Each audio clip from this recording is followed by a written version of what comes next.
Okay, Ableton 11.1. Let's get into it.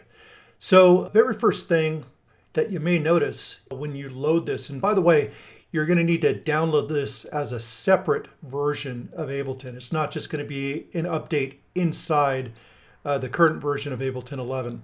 So make sure to download that. You may want to keep both for now, especially because you may not have access to some of the plugins that you have in Ableton 10.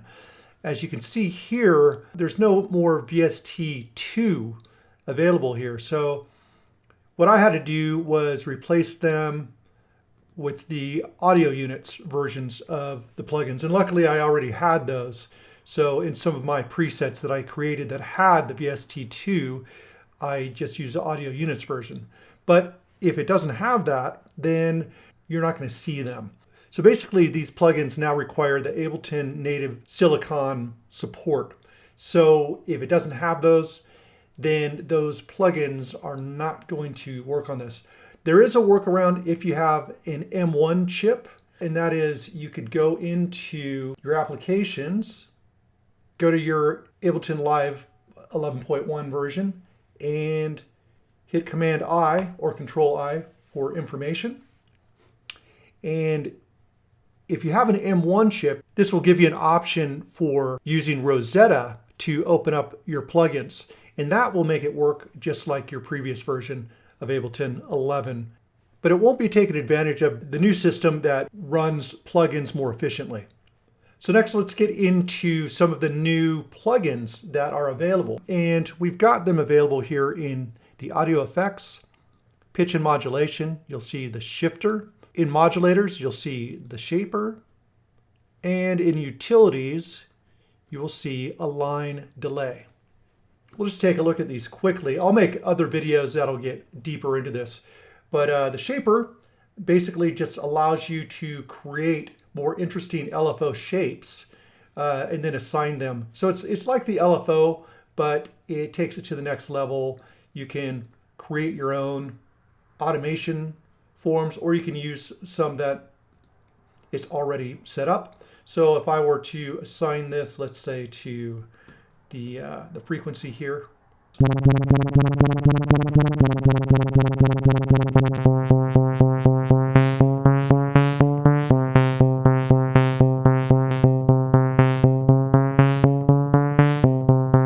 So very cool.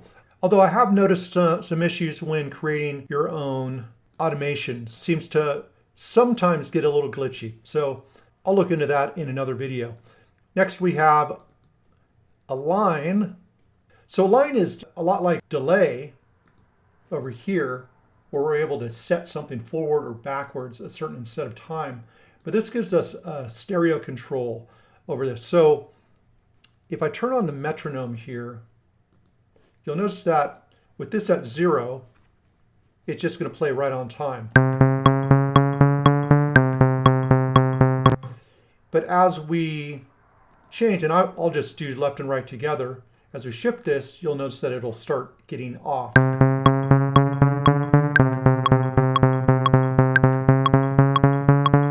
But if your audio or MIDI is off in some way, you can actually use this to reset that. Or if you want to set something slightly off from the grid, you can do that as well. Also, you're able to separate these two so you get different separation on the left and right side. In some cases, this can give you a wider separation.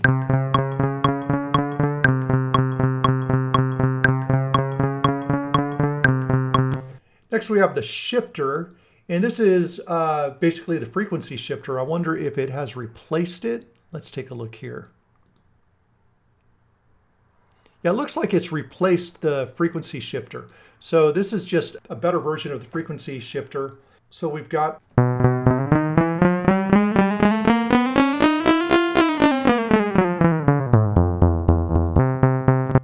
and obviously the fine tune.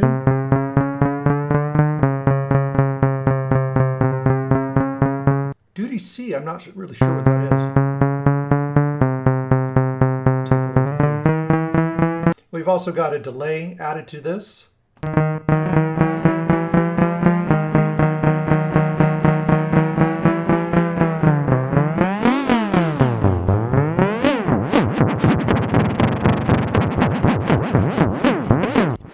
was added to this as well, which is really interesting. We've got pitch, frequency, ring modulation. So loads of cool new stuff here that you can experiment with. It looks like it also has a drive feature, which is cool.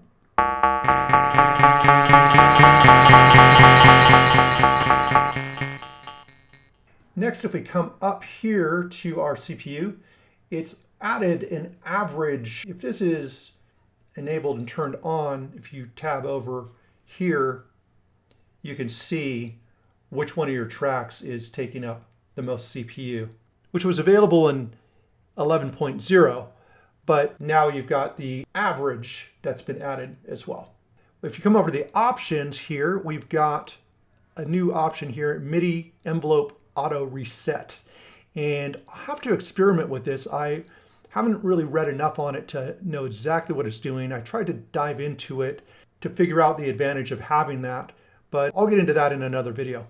The navigation is, as far as using your arrows, you could use the left or right arrows to open and close, navigating up and down. Pretty simple stuff. Also, if you come in to any of your knobs here, so let's just turn this on here. If we're in the dB mode, the up arrow key will bring it up 1 dB at a time. If you hold shift, if you hold down shift, 1/10 of a dB. Let's jump into wavetable real quick. If we jump over here, as you'll see, not quite 1 every time. And then if you hit shift, it does do incremental shifts, but it doesn't show those increments on the percentage. If we come over here to kilohertz, as you can see, it's not specific. If I hold down the shift key, looks like we're pretty much getting the same result there. If I come over here to our volume though, the up and down key are 1 dB at a time. So another cool feature, I've just come into my Ableton projects. I've got this on my desktop here. If we open up our track, just like before, it shows all the separate tracks here that we could drag in separately. But let's say that we just want to work with the same settings that we had and create something new with it. So we want all the instruments and effects, but we don't necessarily want. And we could either drag this onto a new track, or if it's just effects, we can drag it onto an audio or MIDI track that we've already got. So this here is the instrument and all the effects settings and everything from this particular track on this particular project. Very, very cool. If we come over to our MIDI, I just double-clicked on a MIDI clip and it brings up our properties here. What you'll notice, now this looks totally the same here, but if we enlarge this, now to give us more real estate, it puts everything to the side in separate tabs, all right? Like so. And also there are new commands where we can move from notes, envelopes, and note expression. So there's notes, envelope, note expression.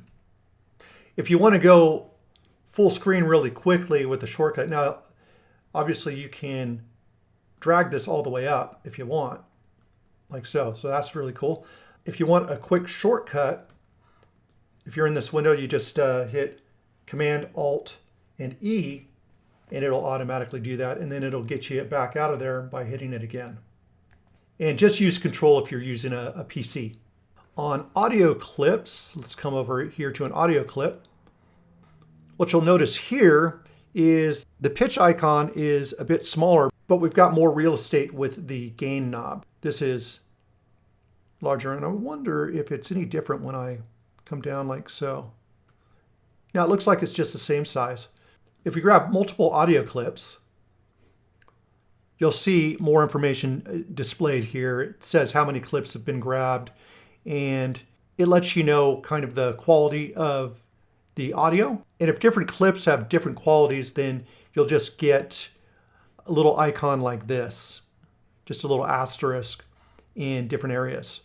So for example, if one of these was in beats mode and the other one here was in texture, let's say, if I highlight both of those, as you can see now, it just shows a little asterisk. Now, if we turn off our automation, we can do that by just hitting A or MA if this icon here is on. M to turn that off, and then A. Shows us our comp lanes. Now what we can do is we can duplicate, we can delete certain sections, we could copy and paste different things around. So more editing that we're capable of doing with our comp lanes. So those are the main features of Ableton 11.1. Hopefully this helps. And let me know in the comments if you've downloaded it. It's a free download for anyone that has Ableton 11. Check it out. Also, what I recommend is download this in addition to 11.0, just in case you need to go back because there's certain features that you're missing or plugins or something like that. Always good to kind of do that first instead of replacing version 11. So with that, have a fantastic day. I'll talk to you guys soon.